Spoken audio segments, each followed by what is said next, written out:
Hello, this is your host, Todd Lewis. This is the 5th installment of More Than Reactionary Biblical. Today I'm again joined by AnarchoReign, Master Sanders, and Logos.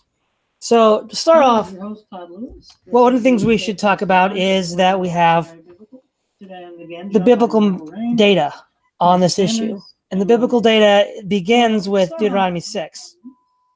And in Deuteronomy 6, which is the Shema, we have verses 6 and 7. And these words which I command you today shall be in your heart. You shall teach them diligently to your children, and you shall talk of them when you sit in your house, and when you walk by the way, when you lie down, and when you rise up.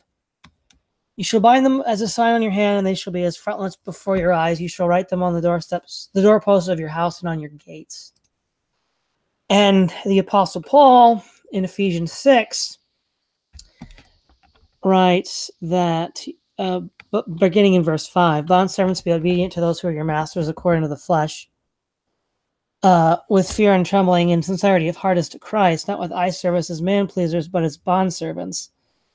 Not with but as bondservants of Christ, doing the will of God of the heart, with goodwill, doing services to the Lord and not to men. Let's see. Oh, a little too far down. Starting in verse 1, rather. Children, obey your parents in the Lord, for this is right. Honor your father and your mother, which is the commandment with a promise. That is, and it may be well with you, and you may live long in the land. And fathers, do not provoke your children to wrath, but bring them up in the training and admonition of the Lord. So beginning with the biblical data, we see a few important facts here. The first fact is that the core of any education or instruction is the moral instruction of God's law, God's moral principles of life. The other thing that we see is that the first stage of education begins with the family, the parents, and it should be ongoing. So, obviously there might be a part of the day where you spend specific time giving specialized knowledge instruction to the children. But one of the things that you can do is the intention would be throughout the day, bring these principles back to the people so that they could understand what they should be doing. We also see in the Proverbs 1:8, again, this filial instruction. Hear, my son, your father's instruction, and do not forsake your mother's teaching. So I think we can look at the biblical data and see that education should be local, primarily in the hands of parents. And it should be, of course, from the Christian point of view, geared towards the religious instruction of the children. Now, beyond the parents, we also have examples of priests. So in the Old Testament, the priesthood would educate the people of the upper classes, and even from time to time, it dictates to the king, the people as a whole. So we could extrapolate from that some sort of private institutions of education as well. So beginning with that as the sort of basic model, we can start there. But what are some of your thoughts on that, Master Sanders?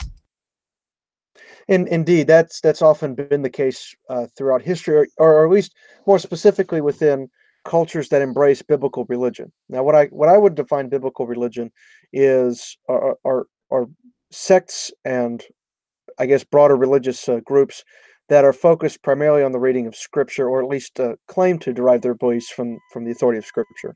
So, for example, you see this more often in Jewish communities, especially in very conservative ones, but also within Protestant communities in various strains, and within radical Reform communities, such as the Hutterites and others.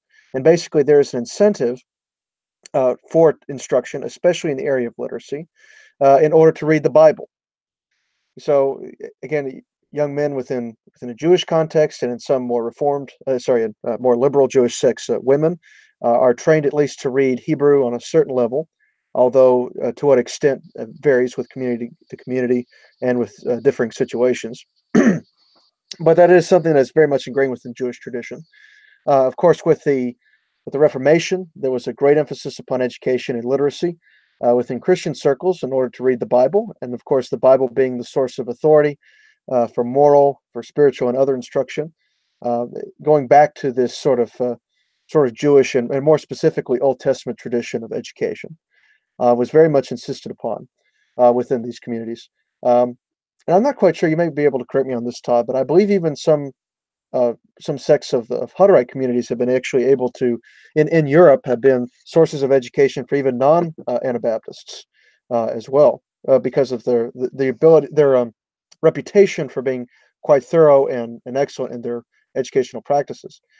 And we see even in the United States. Now, the United States has sort of had an up and down tradition when it comes to public education, but probably the most famous act of establishing public education in the American colonies was arguably the Old Deluder Satan Act in 1647, which passed by the Puritans, was meant to ensure correct instruction and biblical literacy, dating back to again, to be prevented, or to prevent being corrupted by the Old Deluder Satan, right? So it's quite a, again, within biblical tradition, when you have a tradition that's based around a particular text, especially like the Bible, with Islam, I'm not as familiar with, but at least within those traditions that are based around Scripture, you see a greater emphasis on literacy and the necessity for a thorough education in order to read the Bible and to understand theology and apply it.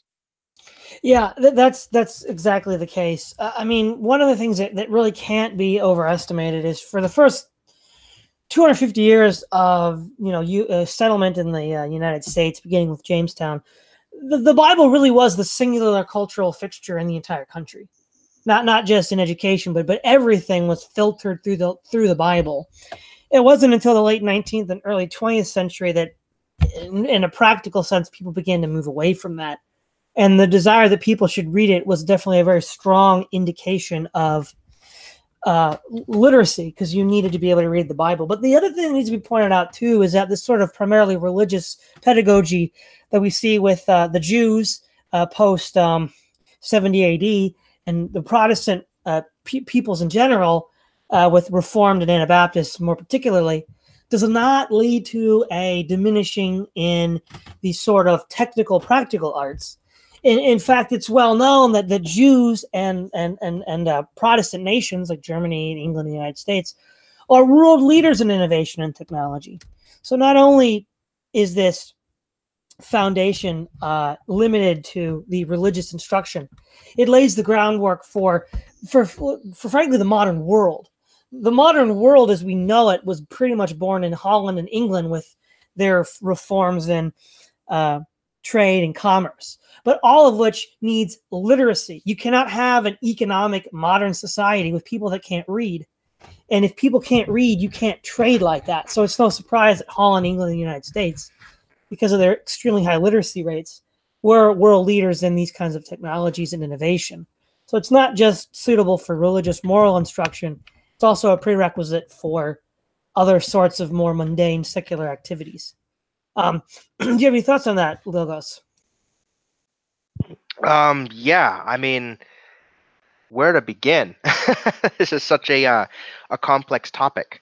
I mean, as far as the history and whatnot, that's not my specialty. But one thing, I used to want to be an educator, and I stopped wanting to be an educator because I saw several areas in which the system was breaking down. I still keep tabs on it from time to time to see if people are figuring out ways to handle some of the increasing problems that are happening. So one of the first of which is discipline. You know, how best discipline a student.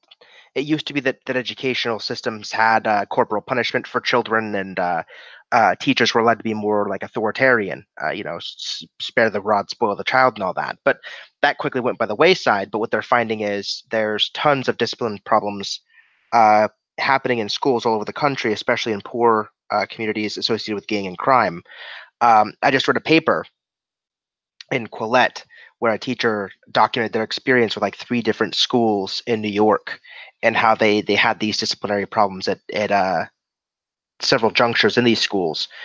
But one standard of research I think might show some progress in student discipline lends credence to this idea that education is parent centric, and that is that when children misbehave in schools, rather than expelling the child, closing them off from the education system, some schools have had success in actually like forcing their parents to come to school with the child and basically sit in class with the child and make sure they behave. It does 2 things. It reestablishes the link between child and parent for the education. So the school gives authority to teach the child by proxy of the parent's consent. The other thing it does is no student wants to be the one to have their mommy or daddy sitting, right next to them, making sure they behave. It's a social embarrassment to them.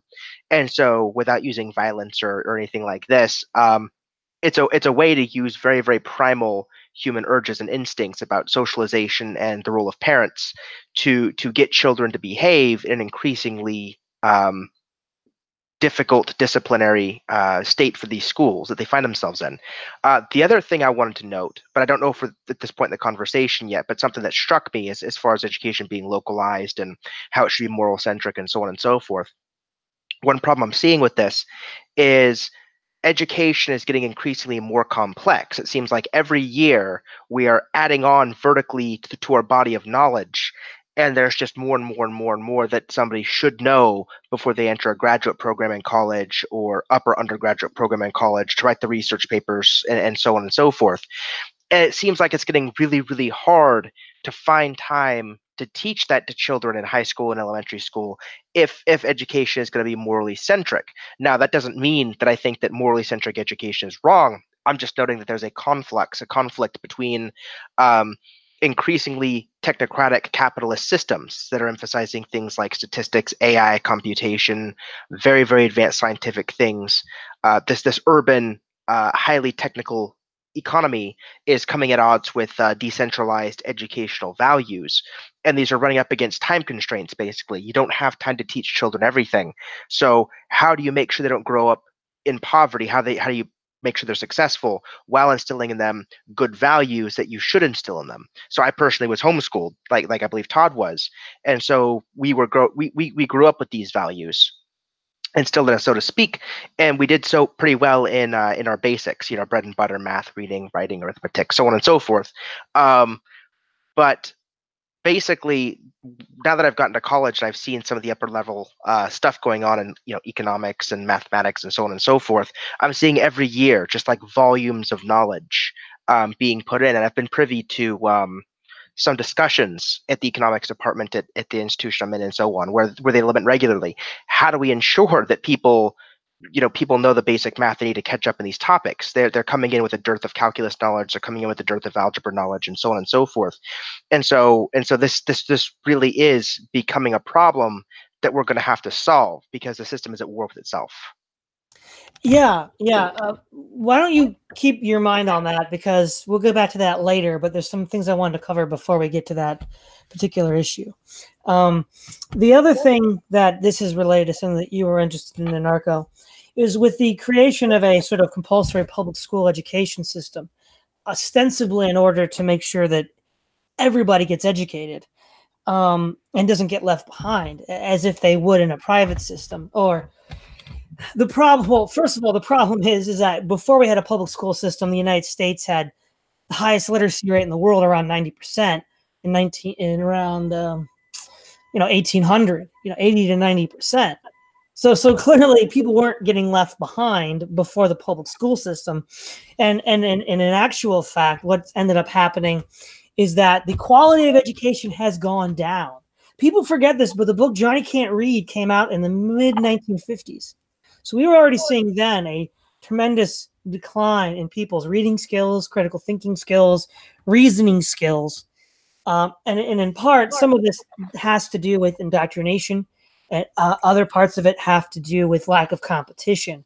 And I think you have a lot to say about that, Anarcho. Right. So before discussing solutions to our problem, we have to diagnose how we got here in the first place. So the roots of our modern education system, as Todd hinted at, can be traced back to the early 20th century when the 19th century, when the proto-progressive movement, the common school movement, or whichever, it's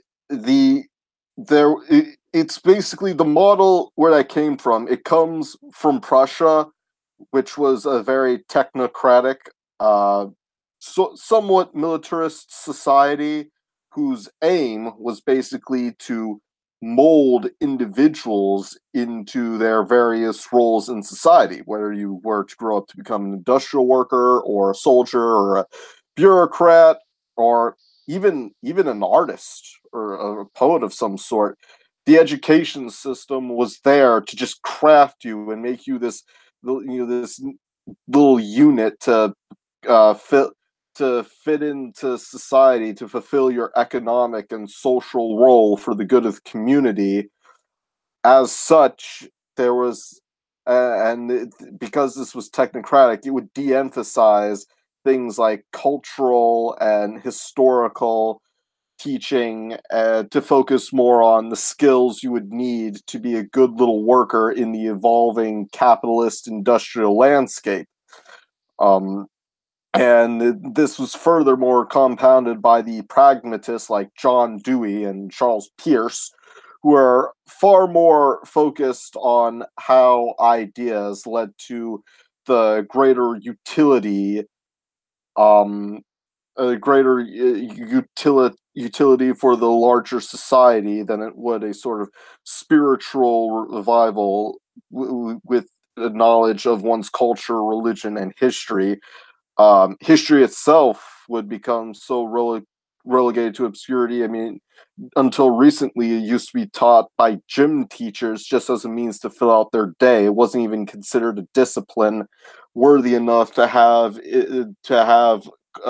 independently certified teachers to instruct it. So, and of course, as taught, and lessons on the Bible have been, of course, thrown out completely because of the First Amendment. The government insists on providing education, but since the government must be a secular entity, it's not even allowed to get involved in that whatsoever.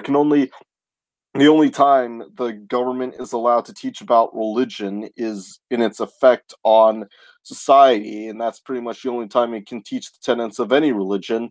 And so it can only teach the tenets of Christianity along with Hinduism, Buddhism, Islam, and the rest. And so when we look at what we want to replace this, I think Todd hit on the traditional private system we had before that. I am an advocate of vouchers because, unlike the supporters of abortion, I actually do consider myself pro-choice. Not that you should have a choice to turn a baby into minced meat, but that once your child has been born, the parent should have a choice as to what kind of curricula your kid gets. And, if that means a Muslim parent sends their kids to be taught in to be taught the Quran, so be it, because that's the trade-off we make for living in a free society, is that the parent has the right to determine what the curricula of their kids should be, and not have them be forced into a secular, industrialized school that teaches them to be little units working for the utilitarian good of society, focusing on math and science to the detriment of religion, culture, and history. And I think going forward, we need to reassert those values above the modernist values that only care about cramming as much technical capacity into our students and not focusing on other important skills.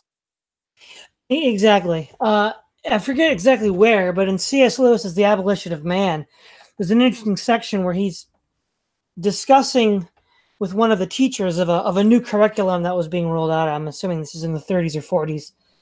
And it had all this attention to detail for technical skills like math and science and reading and arithmetic. And C.S. Lewis asks him, okay, these are all really useful skills, but what kind of a man are you trying to make? And the teacher didn't have an answer, which not only disturbed C.S. Lewis, but apparently also disturbed the teacher, since they didn't know what kind of a man they were making. But what's interesting is we see that this sort of public education system, which has developed, has not only not provided the sort of academic, scholastic excellence that it promised. You look at something that a high schooler wrote during the American Civil War, and look at something that a high schooler wrote today. It's night and day who was better educated. So since the results aren't actually what's being aimed at, what's the purpose? Well, the purpose is to condition people to be in a part of a collective state. And I think it was 1937, the American Historical Association came out with a year in review where they were talking about their plans for the future.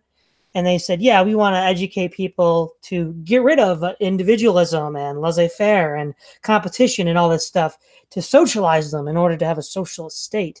And in fact, the English Fabian socialist Harold Lasky, when speaking about the plan that the AHA said, is that this is a blueprint for communism. So in no small feat, this sort of amalgamation of society under the thumb of a state is really the goal of this educational program. And as far as how do we correct it, I think there's one new thing that needs to happen. Well, there's a couple things we can talk about. The first thing is there's John Taylor Gatto, who wrote The Underground History of Education. He's quite good. And he points out the fact that what we need to get over is accreditation. This idea that if you go to a brick and mortar university, and if you go to an online course and you learn exactly the same things, the fact that you graduated from a brick and mortar university means that you're accredited and the other guy is not, is ridiculous. And one of the only reasons why these dinosaurs are still around is because of this. And he argues that through things like homeschooling, online education, hands-on trade school applications, we begin to cut around this or do an end run around this accreditation system. In fact, he points out in other areas that when you hire somebody, the corporation doesn't necessarily care where you got the education, as long as you can perform. Accreditation is a little more important for things like university positions or something to do with the media, where it's, you want to brag about where you came from. Whereas if you're just working away at some corporate job, that's less important. And he points out that homeschoolers in particular are a prized commodity, but there aren't that many of them as compared to the larger population. But I think one thing that we can look at is the internet. The internet does allow for a kind of end run around these institutions. For example, you have the great courses, which has a lot of really helpful, important material. You've got Khan Academy, which is one attempt at trying to do a sort of open source education. So maybe we'll just call it, for lack of a better word, open source education, which is now available online. That's one way, I think, to really sort of push around this. The other thing, of course, would be encouraging more homeschooling, more increasing parental autonomy, so that the parents are the ones that have the authority in the matter, rather than, say, the school board or the state. In fact, William Jennings Bryan, in regards to the Scopes trial, though it's been caricatured as a ignorant fundamentalist versus the enlightened atheist evolutionist, he wrote at the end of his life that his main concern was, of all things, democratic control of schools. The idea being that the people who pay the taxes for the schools should be the ones that had a direct say in how those things were taught. Now, ultimately, I like to see public schools phased out completely, but in lieu of that, I think William Jennings Bryan's idea of local democratic control of your school system would be a positive step in reinforcing parental control. So, starting from there, what are some of your thoughts on that, Logos? This is where things get complicated, because it's hard to know how much of the public school system is like an action, like a system is trying to design, or a reaction to something else. So, for example, we've seen over the past several decades that the number of hours working per household has increased. Men and women are increasingly entering the labor force, and there are plenty of economic reasons why they feel they have to do this, which makes it hard to look after their children. And so saying, parents should educate their children. It's like, yeah, I mean, they should. I mean, as someone who was homeschooled, I was very privileged and fortunate to be educated by my parents and through textbooks and through a local community and so on and so forth. I feel bad for, parents with a more precarious financial situation than my own that can't dedicate the time to make that happen. And so the question is, what do you do to for them to help them out? I mean, there are some local homeschooling communities, and I hope to see them expand. And if there can be some kind of quid pro quo arrangement in which uh, the parents can trade something to the homeschool community that their parents get educated, and they can agree on a set of values, I think that would be good. I think that's something that you strive for at the end, in the end, the end goal. But in the interim to get there, you have a whole bunch of desperate, financially, dependent on the system parents, uh, with no way to make it work for the children. And I've seen some conservative people, not you guys, but some Ben Shapiro types. It's like, yeah, well, your child's not my responsibility. Let them eat cake. But it's just like, I look at these people and shake my head. I'm like, we live in a democracy, right? One day those children grow up. Uh, what do you want those children growing up knowing, thinking, and valuing? Because you're going to have to reckon with them at the ballot box if you don't reckon with them during their developmental stages. So you can't just push them off to the side as quote unquote not my responsibility. That's the downside of living in a democracy. The values your neighbor and their children have tend to be your business, because they can and will outvote you if you're not careful. So you have to have kind of a holistic view on this thing. So I think the end goal you guys are talking about is amazing.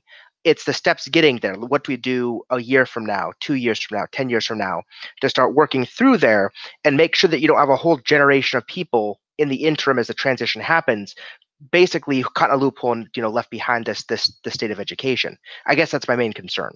Well, okay, I guess more directly, what I had in mind is, as maybe a first step, democratic control of local school districts. We're not necessarily getting rid of the public schools yet. We're still working within the system. But what do you think of William Jennings Bryan's idea on that? Oh yeah, 100%. Yeah, we should.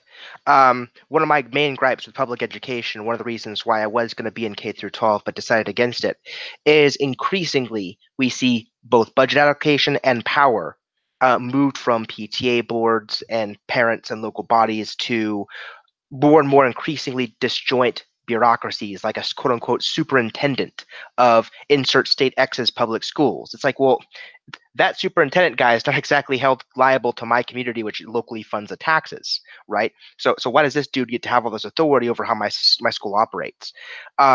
And you're seeing increasing administrative bureaucracy between principals and superintendents. You have all these managerial levels in between them that are being added all the time, bloating school budgets and so on and so on and so forth. That needs to stop.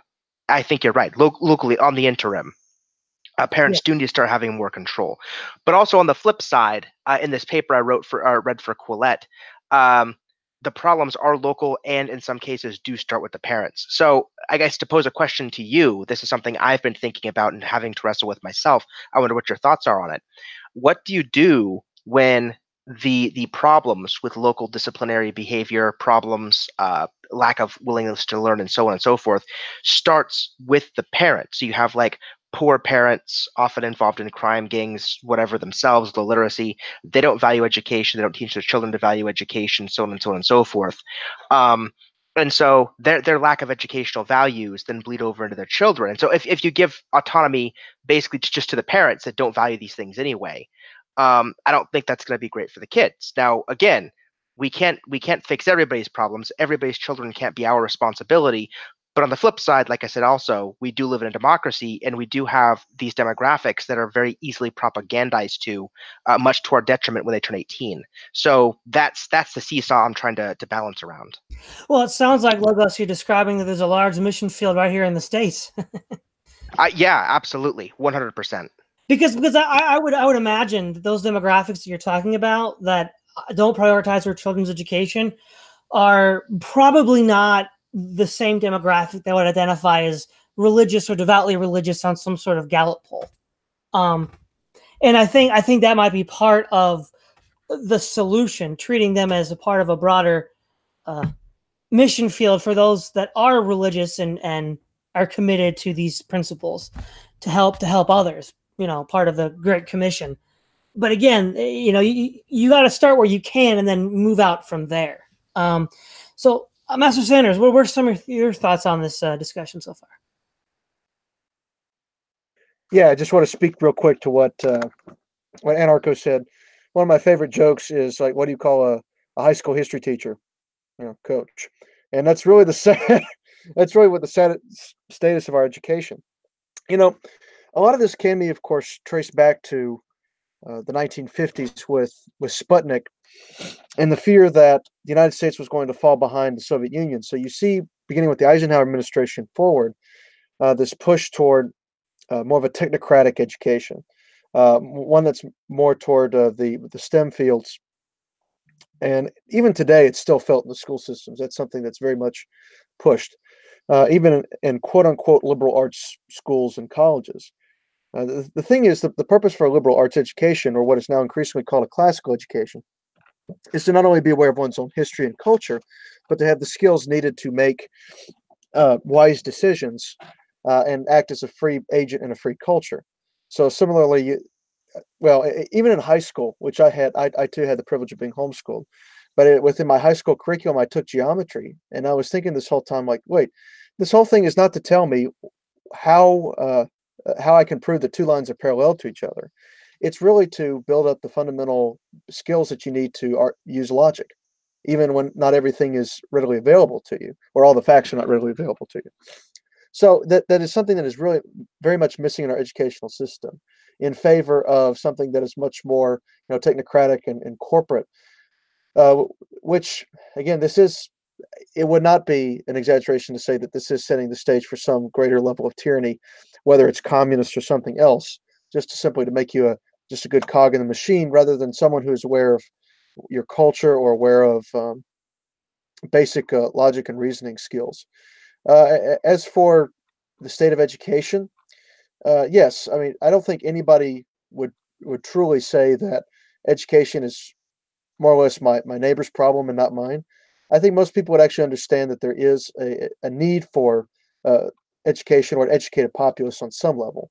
I think, of course, the greater question is, how is that done, and who does it and when, as you all have talked about earlier. So, again, I think probably, and I'm not against schools necessarily, but I think public education, as it is constituted now, at this point, is probably at best a necessary evil, just given the economic situation of many parents.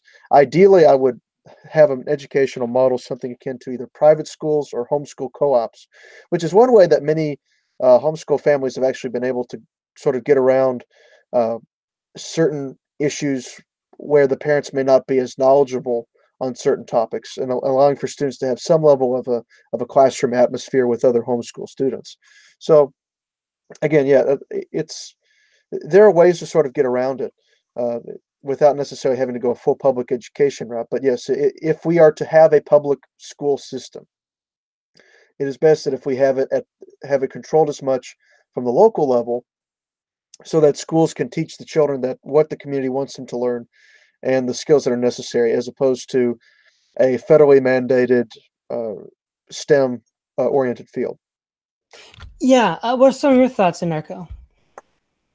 So I definitely like the idea of democratically run local schools, and I think Finland is a pretty good case study for this. They have ranked consistently number one, or very close to number one, in the PISA scores, whilst having a fairly decentralized local model of education where the local governments and the teachers have a lot more autonomy over their curricula and what they want to teach for the year. There's also a lot more. There's the dialogue between the parents and teachers tend to be much better and much stronger within Finland schools than they do here in America. There's as you where and in America, as much as we talk about states' rights, the federal government has pretty much taken over, especially with Common Core, has pretty much supplanted all local authority in terms of what we teach within our schools. So, which again, going back to the idea of secularism, because the federal government insists it has such a large role and the federal government is not allowed to play favoritism, the schools are not allowed to favor a particular religion, even at the behest of the parents. They're not allowed to do that. So, and I think now, just to touch on the topic of homeschooling, the one critique I have of it would not be related to quality, but more towards the evolving, the changing social atmosphere in today's society. I don't like that video games and TV are becoming a much more prominent role of entertainment in our society, particularly in not to bring up a whole new topic, but in our increasingly more diverse society, as the Putnam Effect shows.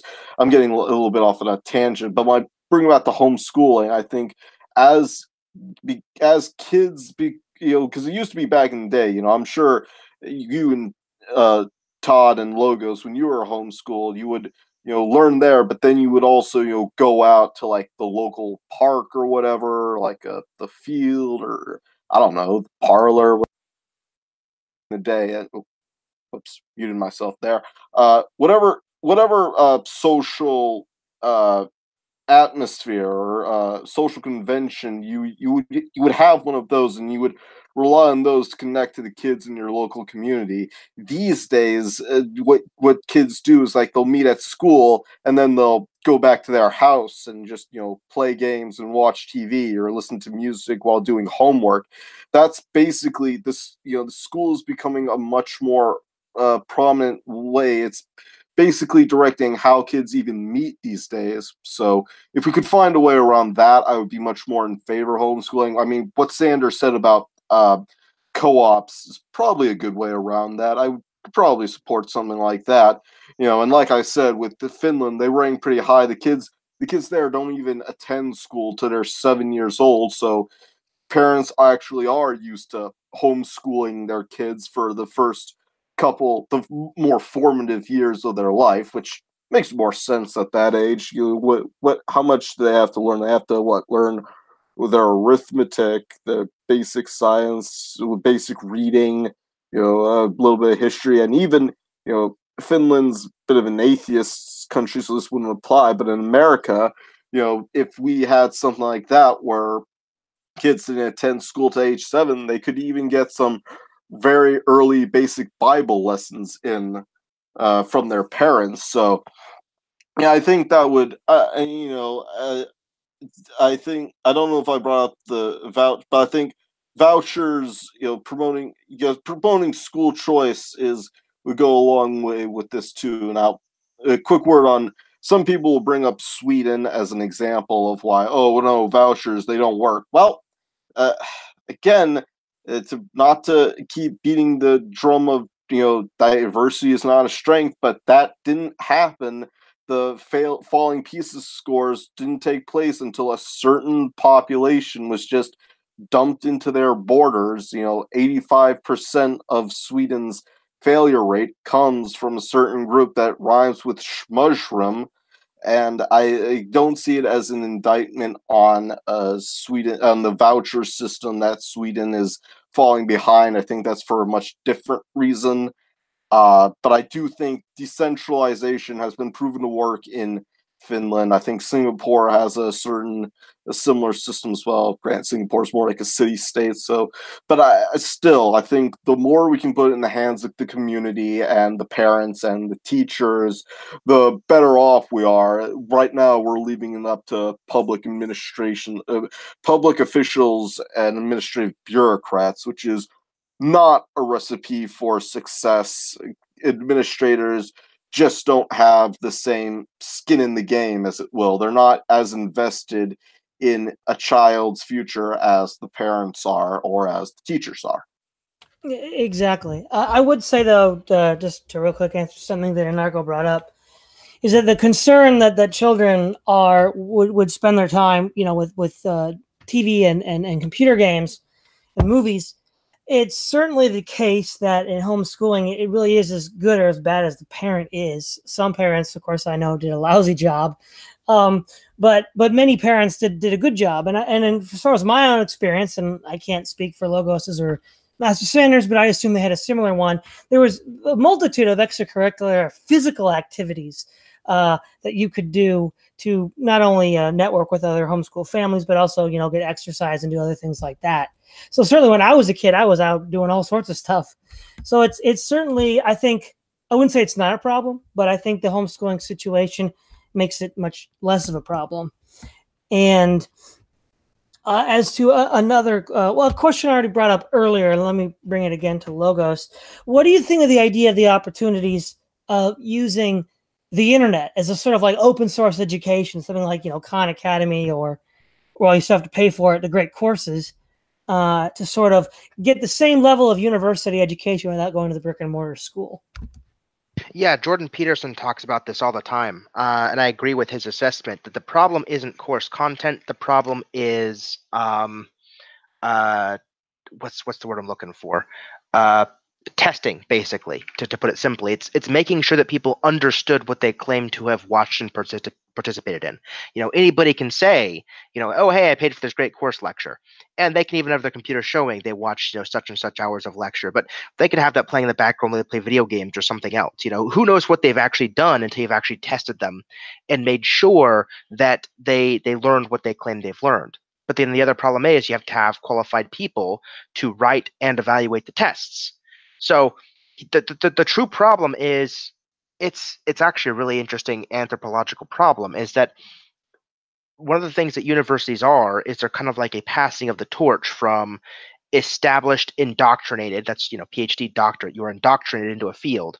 The indoctrinated evaluate the new converts, basically, to make sure that they are doing their work at standard, to then confer upon them degrees and so on and so on and so forth. Now, if you cut that loop, and so you don't have qualified people, giving and reading tests, you don't have the quality assurance mechanism that people know what they say they know.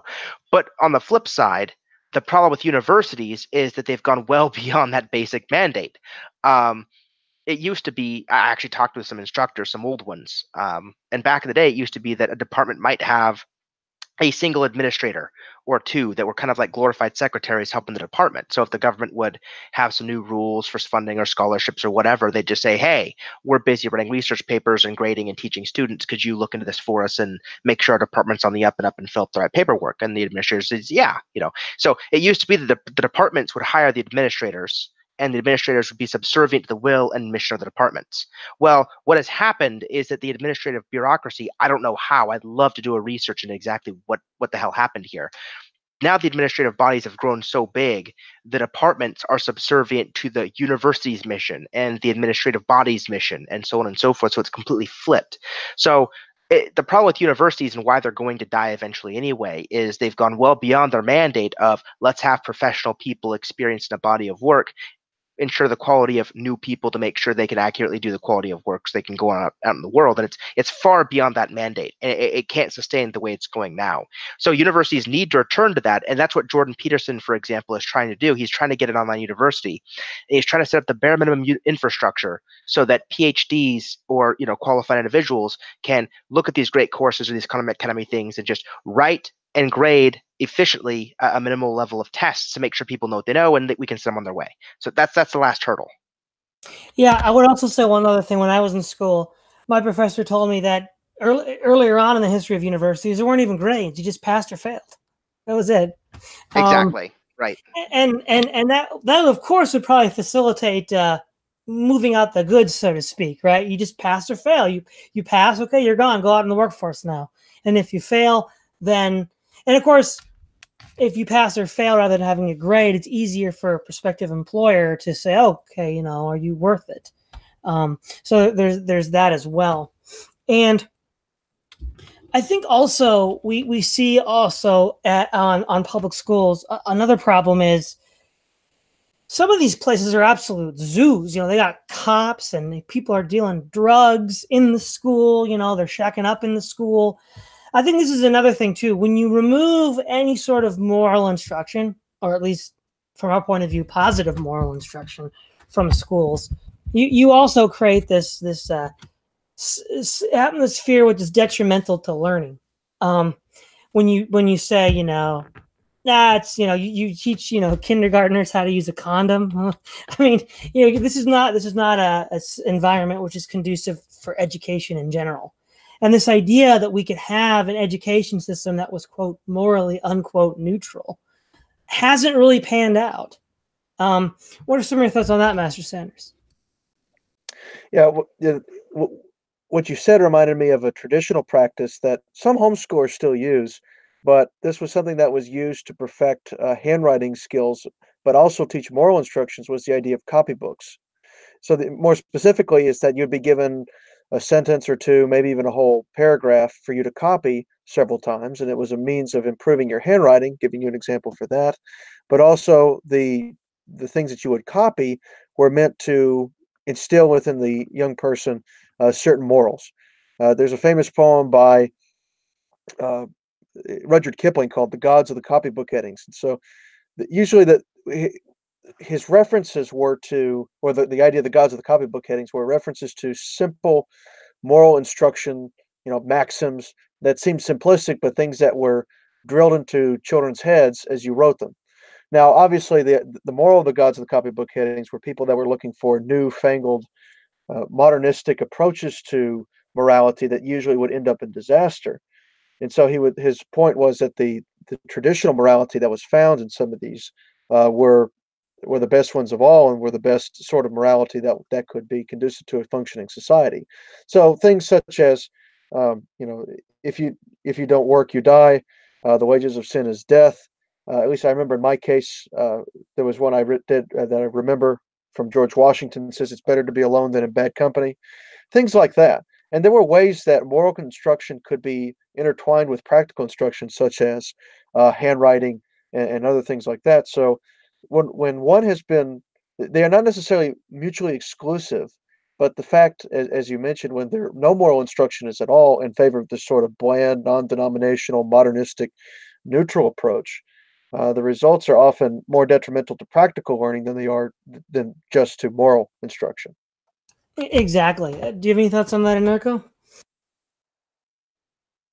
Well, let me touch on the fact that curriculum, it's like the curriculum on schools in general. You mentioned how in elementary they're teaching sex ed at a much more younger and younger age. I mean, I would say the sort of humanitarian, feminist oriented ideology has been. I would call it the one of the last religions or secular religions you're actually allowed to teach in our public schools.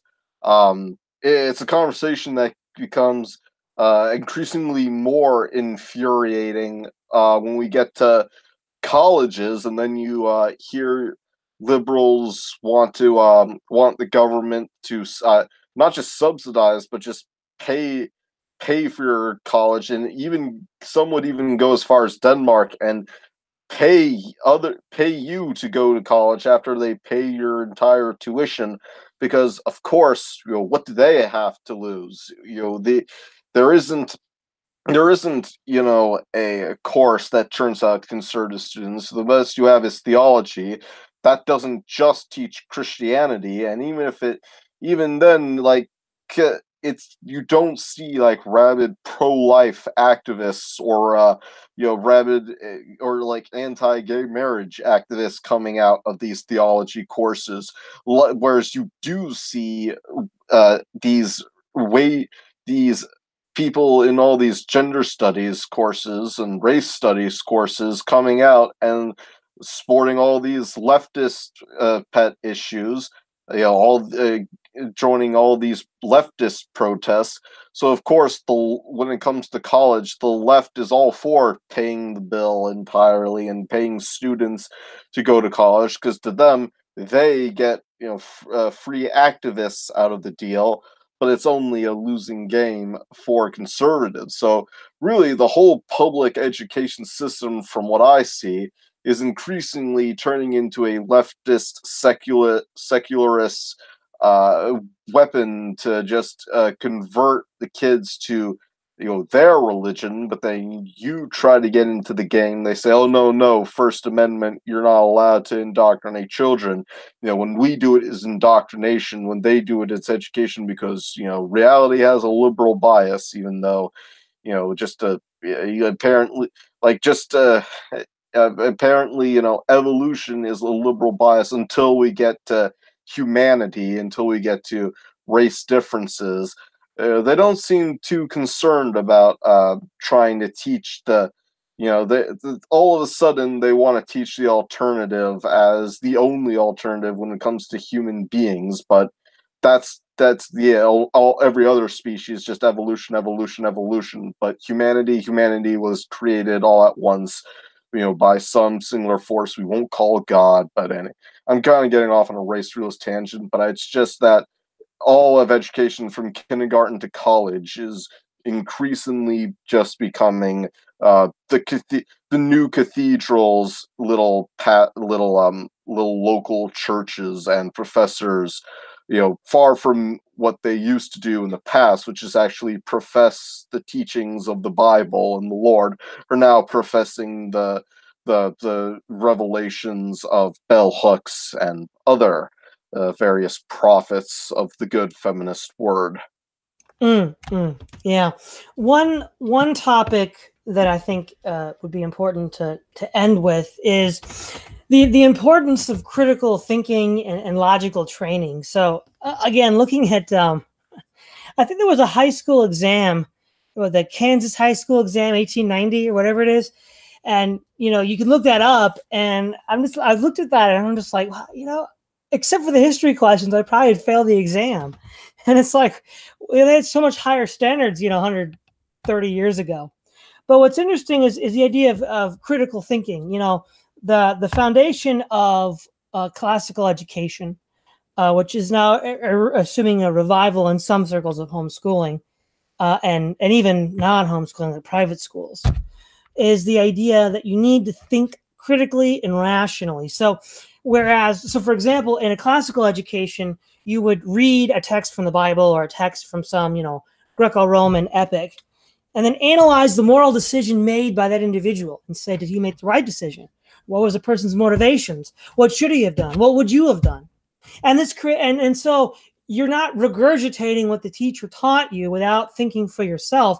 Rather, the teacher was in a sort of self-undermining position of getting you to grapple with the material, to think for yourself, even if that meant disagreeing with what the teacher was saying. Now, that can only go so far. I mean, you can't reinvent the wheel every generation. There's certain things that you do need to believe and just accept and move on. But there's no room for any sort of discussion or disagreement today, really, in education. And people lack the most basic problem-solving skills, the most basic critical thinking skills, all of these which were commonplace in earlier forms of education. And any sort of change or reform of the educational system would have to prioritize logic as the centerpiece of it, because it doesn't matter whether you're doing biology or physics or history or music. Logic is going to help you in all of those areas, as well as other areas of life that aren't even directly related to your profession. And I think as well, we've seen improvement in that regard with private schooling, online schools, and homeschooling, as far as getting a proper foundation in critical thinking. But that's one of the key things. Education, while it is to some extent teaching you what to think, isn't primarily teaching you what to think. It should be teaching you how to think. And this is kind of the joke, the sort of the joke on the modern people, is that in earlier parts of American history, where we were generally Christian consensus, or at least we could say broadly a God-fearing people, they say, oh, well, they didn't think for themselves. Those people in the 19th and 18th centuries were far more capable of thinking for themselves and disagreeing with their teacher or their minister and their parents than people are today with a similar range of authority figures. So what are some of your thoughts on that, Logos? A couple of things. I've actually been thinking about this a bit over the past week. I've been seeing memes pop up about this on Facebook. I think we should be very, very careful with the idea of not teaching people what to think, but how to think. Um, I think if you give the power to teach people how to think to the wrong people, it's a very short jump to some Orwellian nightmare. Um, I can see the need for logic, teaching people logic and how to rationally apply arguments and things like that. But I don't know if that's the same as teaching people how to think. I might state that as something like it's you're going to teach people different ways of thinking about a topic, but I wouldn't want the schools to like pick any one of them and say here's how you're going to think. That's what I think Common Core does. We're going to think about this thing through the lens of intersectionality, and that's how we're going to think about this topic. And if you don't think about this topic in the way we want you to, you're going to fail. Um, so as soon as you allow schools to impose a lens on students and indoctrinate them so thoroughly, that's a problem. So I'd be very careful with the how to think part of that clause. I would specify in terms of um, just axiomatics. Like if you were to assume these sort of axioms. So instead of saying we are going to think about this like an intersectionalist, and if you don't, you fail, you might just ask, okay, well, just for a moment, let's look at these intersectional types. How might they think about this issue? And so you can get discussions on this based on their first principles and so on and so forth. Okay, how would a classical Marxist think about this? How would a fusionist think about this? How would an Aristotelian or a Hobbesian think about this? What are their first principles, and how do they come to their conclusions based on these first principles? I think that'd be pretty good.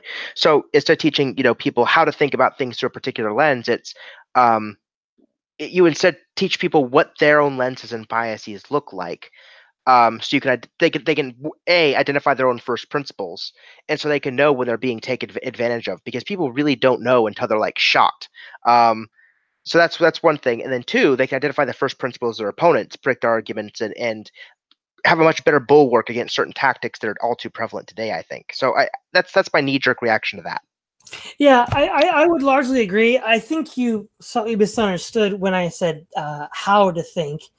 I didn't mean how to think like your teacher. I meant how to think for yourself. Maybe I should have been more specific in saying how to think for yourself. Well, no. It's not that. That's what I thought you meant. It's I've been seeing a bunch of memes that say that the particular words we should teach students how to think, and from the people I've been seeing those memes from, it's not clear they mean it the same way you do, and so there's a very, very easy verbal sleight of hand that can be played by subtly manipulating that idea.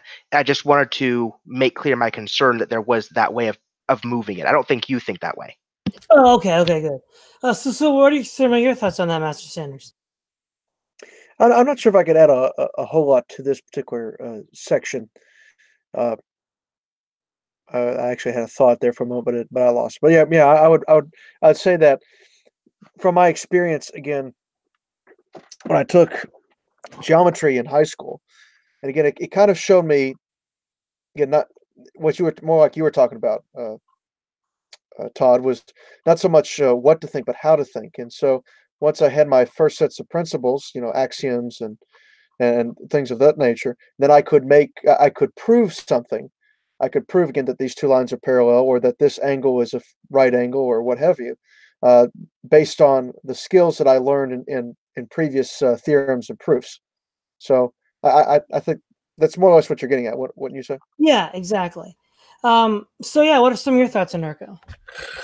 I think teaching people how to think and how to use critical thinking at a certain point, it is absolutely necessary, especially in the realm of math and science and other material disciplines. I think that it is necessary to teach some of those critical thinking skills. But I will say there is a bit of a limit to how far you can go with that, and this sort of gets into my critique of classical liberalism and what the classical liberals have kind of conceive, liberals in general, and how they conceive of education as being its primary purpose to teach critical thinking.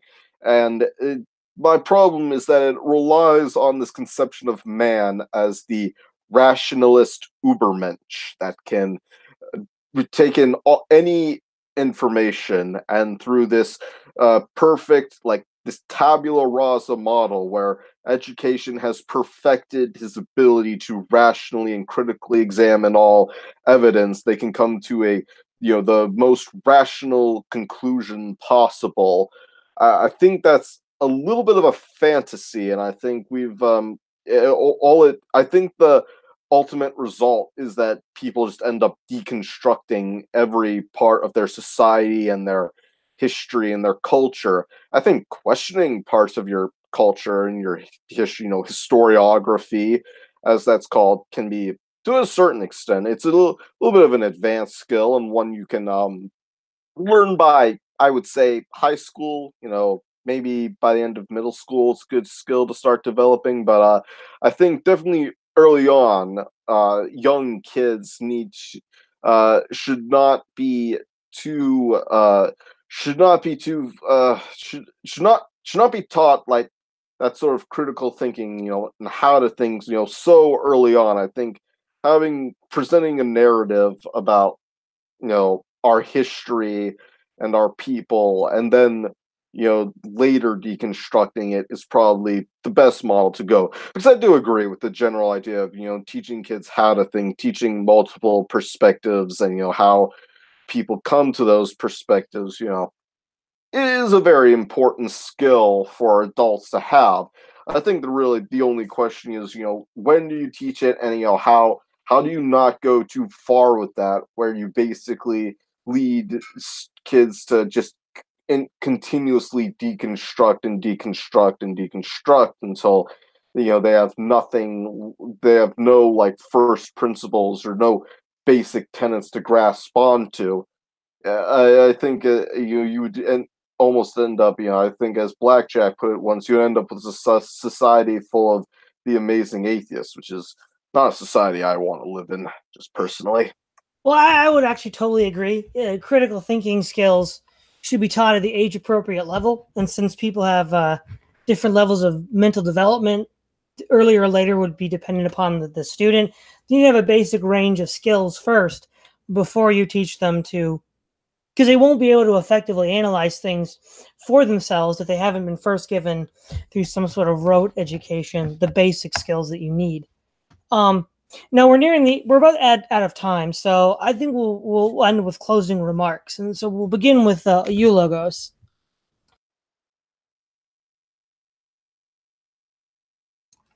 Oh, did you leave, Logos? Nope, sorry, I forgot I hit the mute button.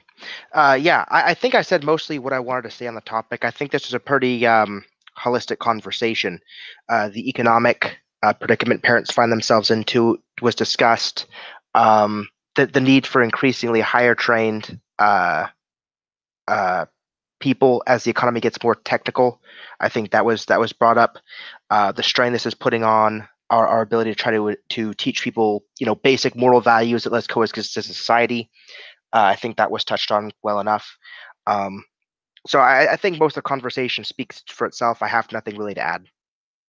Okay, Mr. Sanders.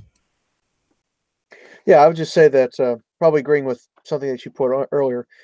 I think if we're going to have a educational system that is conducive for a free society and a moral people, the best thing that we can do is, of course, on a practical level, allow for greater parental control over education. That way, local communities can determine whether or not what is instructed in schools. And I think for the most part, once we have that sort of balance, I think we'll actually be able to have a higher quality public education system that is both teaching practical skills as well as effective moral instruction. Okay, Anarcho. So, I think going forward, we need, in terms of education reform, we need to emphasize decentralization, local autonomy, school choice for the parents, and we need to get away from this idea that public administrators know more about how to have more of an interest in people's kids than the people themselves, and we have to do away with the Prussian model that we've been working on, where the students are just seen as little units to be crafted into the perfect worker for industrial society. We need to have an education system that promotes, much like what we had before, when, as you said, Todd, we had near 90% literacy.